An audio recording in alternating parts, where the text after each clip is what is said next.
This video is brought to you by Squarespace, the best all-in-one platform for building your brand online with a beautiful custom website.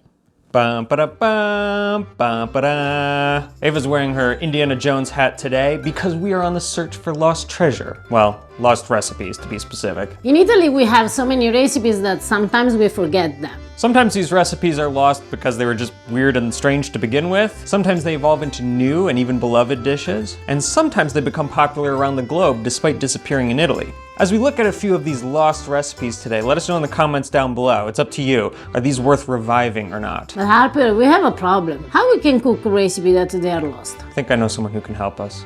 Ciao Luca, come stai? Ciao, bene. Ciao Evelina. Tutto bene? This is our very good friend Luca Cesari. He's a food historian and author, most notably of his new book, The Discovery of Pasta, A History in 10 Dishes. We'll put a link down below, by the way. You might remember him from this video, where he tried to show us around his hometown of Bologna, which has a bunch of amazing food.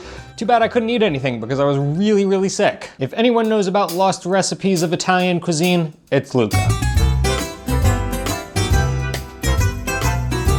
Ce n'è una che è definitivamente scomparsa, anzi non so in quanti l'abbiano fatta all'epoca, stiamo parlando del ventennio fascista. C'è una ricetta particolare con le banane e la salsiccia. Insieme? Insieme. Well, without a doubt, this is the very first time I've seen bananas here in front of you. Perché noi in Italia avevamo delle colonie in Africa.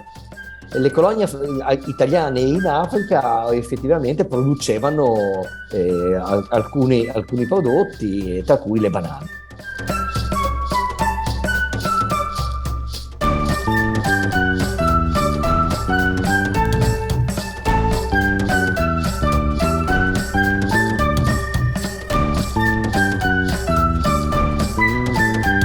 Luca, cioè le banane come contorno della salsiccia?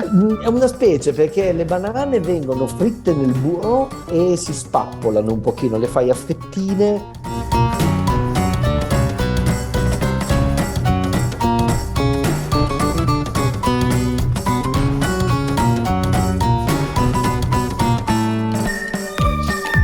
Poi li si mette su un costino con una salsiccia fatta anche quella in padella.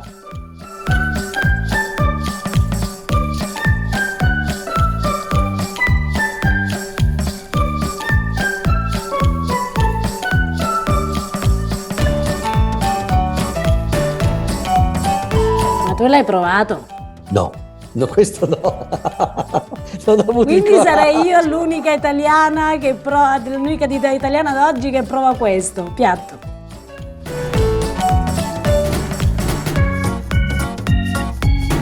Wow, Luca, you got us off to a weird start. This is something.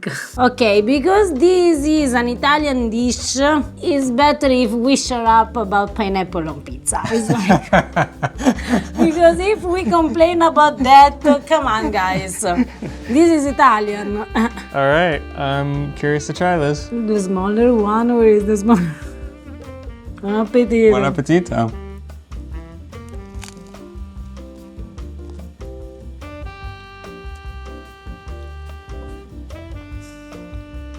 I'm not gonna say a word until I get your opinion. I'm so curious. Now, the idea of putting banana and sausage, it's like made me a little bit squeamish, because it's like, I need to say that at the end, it's not the worst thing. No, it's good. It is good. It is legitimately good. Okay, this is much better than pineapple on pizza. So I just take back what I said. This is good.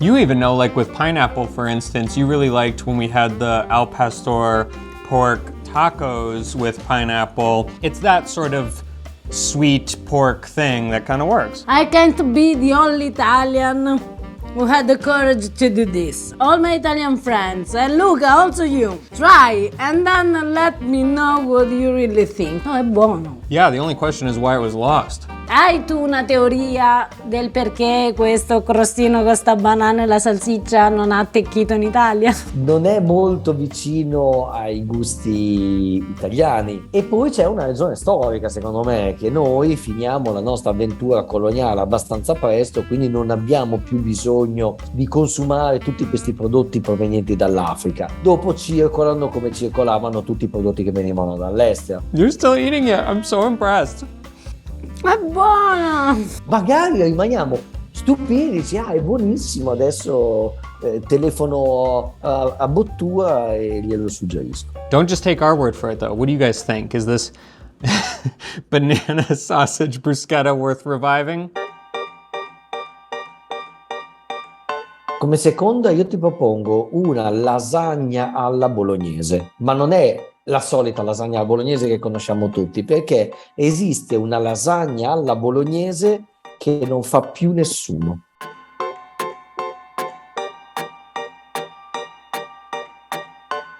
Nella metà dell'Ottocento il primo ricettario che ne parla è il Codice gastrologico economico e descrive questa lasagna con la sfoglia di pasta gialla, all'uovo normale, sai che la lasagna alla bolognese, quella tradizionale, ha la pasta verde con gli spinaci. Gli spinaci invece di essere nella pasta fanno il ripieno.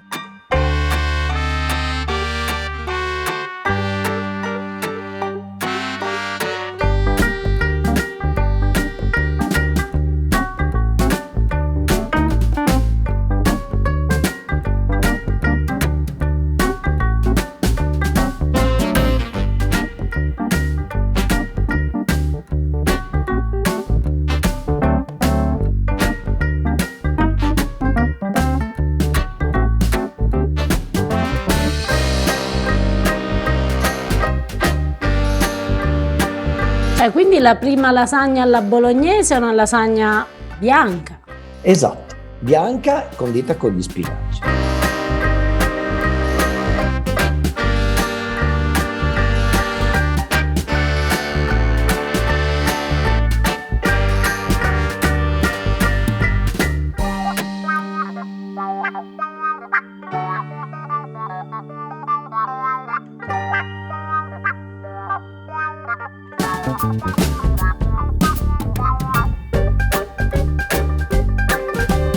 He's taking all my power to not breathe some parmigiano here.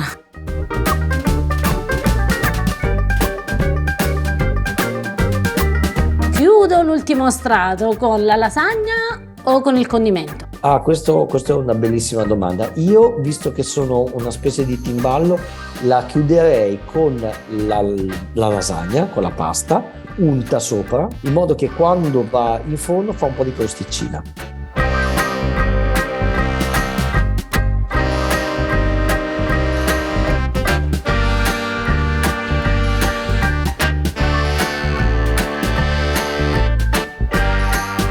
Well, this is definitely not what I expected the first lasagna alla bolognese to be like. I didn't expect that a lasagna could be like that at all. It's pretty strange. I don't know if you guys can tell on camera, but the top is quite crispy. It's crunchy. Because you don't have any like tomato sauce and cheese and stuff, but it smells good. See, it smells good because anyways, like the flavor inside can't be bad. It's like spinach, onion, cinnamon, nutmegs, they are okay. In my opinion, the problem is that they miss, this lasagna miss, how do you say, a glue? Like miss cheese.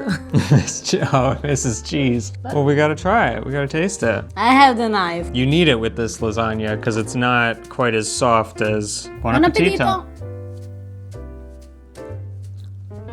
It's pretty good. It's really good. I didn't expect that it could be so good. It's super far from a lasagna as I would think of it, but as a like light pasta dish with vegetables, spinach, it's very good. It's very good, but if I can say, once you start to make the fresh pasta to make a lasagna, do a lasagna. Just go all the way. Due lasagne, go all the way, go big or go home. Queste lasagne qui però scompaiono perché arriva più o meno negli stessi anni, quindi siamo alla fine dell'Ottocento, Pellegrino Artusi con il suo famoso libro e dà la prima ricetta di ragù, besciamella e parmigiano, e ci saranno le prime lasagne alla bolognese. Gli spinaci però non scompaiono perché la tradizione, invece che essere messi come condimento, entrano nella composizione della pasta, ed è questa la ragione per cui a Bologna le lasagne si mangiano verdi. The first time you made a lasagna alla bolognese for me, I was really surprised by the spinach and the pasta. What is very interesting, Harper, is that while, for example, in Italy we still use the spinach, but we use the spinach in the pasta. Here in America, actually, you still use the spinach to season the lasagna. Well, that could be a case of sometimes there are traditions that when they came to America were still done in Italy, and then they disappeared in Italy, but they remained in America. Speaking of which, I think Luca has one more dish he wants to show us.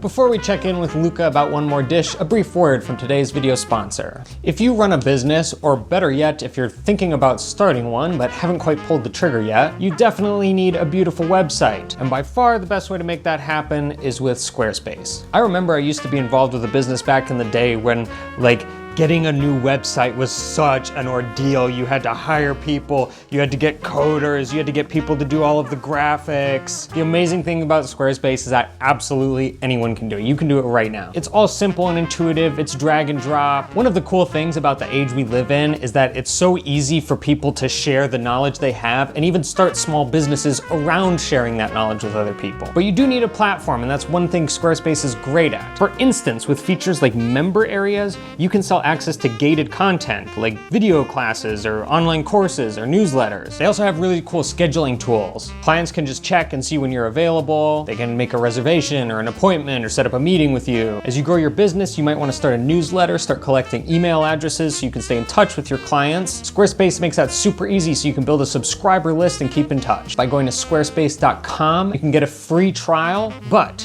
as a pasta grammarian, you can go to squarespace.com/pastagrammer and you'll get 10% off your first purchase of a website or domain. A big thank you to Squarespace for sponsoring today's video. Terzo piatto, non posso che dirvi un piatto che so che negli Stati Uniti e anche in UK va molto, effettivamente ancora oggi, che sono le penne alla vodka. Le famose penne alla vodka. Le famose penne alla vodka. Se vai su internet, su Wikipedia per esempio, ci sono diverse teorie su come sia nata. Secondo me quella giusta non è scritta da nessuna parte su internet, perché sembra che l'abbia inventata effettivamente un oste romano che si chiamava Mario Zorzetto, e lui nel 1970 è il cuoco dello stand italiano alla esposizione universale di Osaka. Lì fa amicizia con i russi e ad un certo punto fanno delle grandi mangiate di questa pasta e i russi portano la vodka.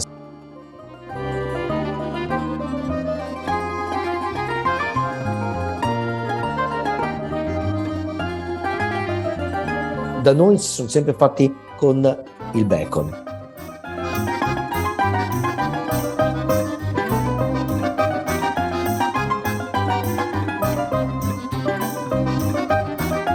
È sul perché ci sia questa vodka. La vodka serviva a una cosa e una cosa soltanto, per fiammeggiare. Fare il famoso flambé. Si butta la vodka, si sfuma la vodka. Questa è quella che si faceva in casa. Si poteva anche fiammeggiare. I don't make the flambé because can you understand this? They make flambé in 1 second. Poi si mette il pomodoro e la panna.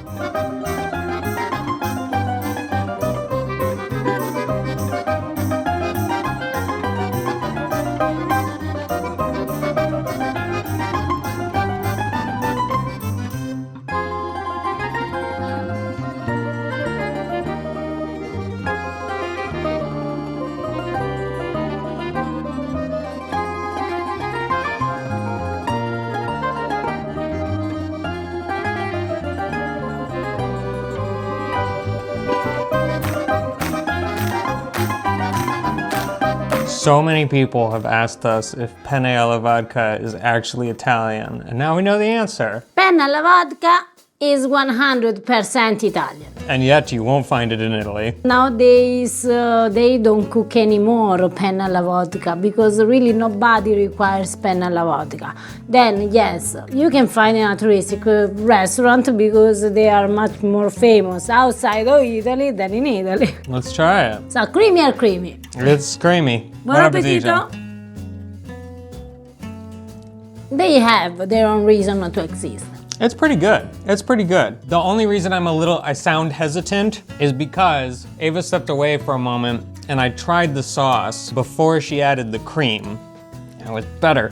I don't know how else to say it. It was better. In my opinion, just to me, I used to really think I really liked cream sauces just because that's what I was used to. So many pasta dishes I grew up with, they were just loaded with cream. And it gives it that rich, heavy, fatty feeling that can feel satisfying, but at the expense of a lot of flavor. And so when you taste the sauce before you put the cream in, it just had a lot more flavor. Personally, I said several times, I'm not a big fan of cream in general. You don't even like panna cotta. I don't like also cream in the dessert, so it's like here I much more prefer without.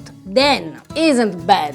It's like if you like cream, yes, it's a good plate of pasta. And also if you don't like cream, you can easily make the sauce and skip it. It was really good. Like that would have been an amazing plate of pasta. Even I that I don't like cream, I can eat it. Then I need to say that I prefer bruschetta with banana and sausage.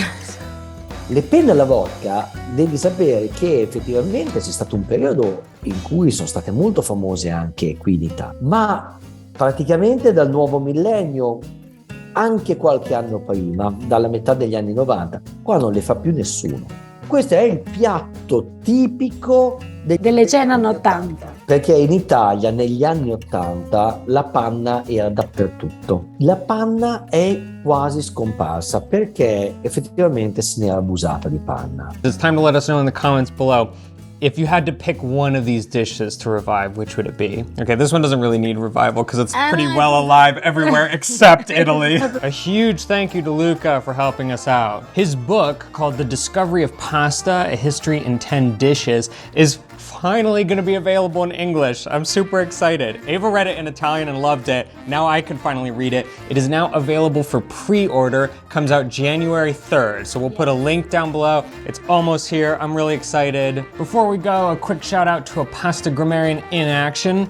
Danuta, I hope I'm pronouncing that right, made an amazing farinata di zucca. Brava, bravissima. It's a fantastic kind of savory squash pie, super amazing, and that one looks excellent. If you want to become a pasta grammarian, just hit that subscribe button. Follow us on social media at Pasta Grammar, and definitely if you try any of these recipes, and these will all be down in the description below, by the way, tag us there, we'd love to see a picture. All right guys, we'll see you next time. Ciao.